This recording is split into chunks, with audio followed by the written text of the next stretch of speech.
কবির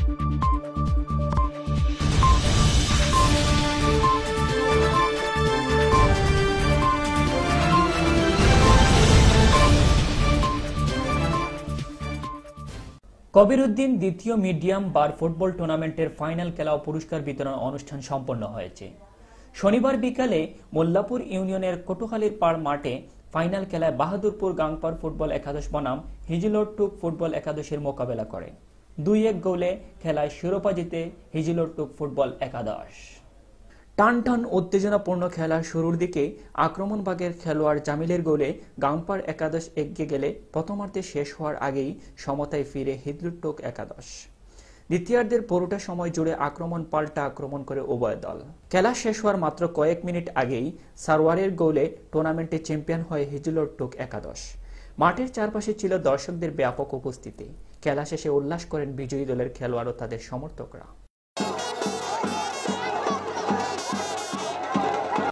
পরে অনুষ্ঠানে আগত অতিথিরা চ্যাম্পিয়ন এবং রানার্স আপ দলের মধ্যে পুরস্কার যথাক্রমে ফ্রিজ এবং টেলিভিশন তুলে দেন।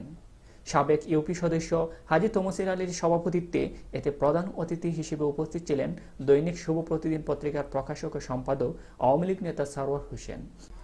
বিশেষ অতিথি ছিলেন মোল্লাপুর ইউনিয়নের চেয়ারম্যান আব্দুল মান্নান, লাউতা ইউনিয়নের গৌস উদ্দিন, বিয়ানীবাজার উপজেলা বিএনপির সাধারণ সম্পাদক সিদ্দিক আহমদ, বিয়ানীবাজার জনকল্যাণ সংস্থা সংযুক্ত আরব আমিরাতের সিনিয়র সহসভাপতি এবং এবি মিডিয়া গ্রুপের পরিচালক আলী জাকের সিদ্দিকী, কাউন্সিলর আব্দুর রহমান আফজাল, টুর্নামেন্টের পৃষ্ঠপোষক ও বিয়ানীবাজার জনকল্যাণ সংস্থা সংযুক্ত আরব আমিরাতের সাংগঠনিক সম্পাদক কবির উদ্দিন, সংস্থার সহসাধারণ সম্পাদক আব্দুল হাসিম, প্রচার সম্পাদক কয়েস আহমদ, ক্রীড়া ও সাংস্কৃতিক সম্পাদক শেখ রাসেল আহমদ, বীমা কর্মকর্তা মুস্তাক আহমেদ চৌধুরী সুমন সহ এলাকার গণ্যমান্য ব্যক্তিবর্গ।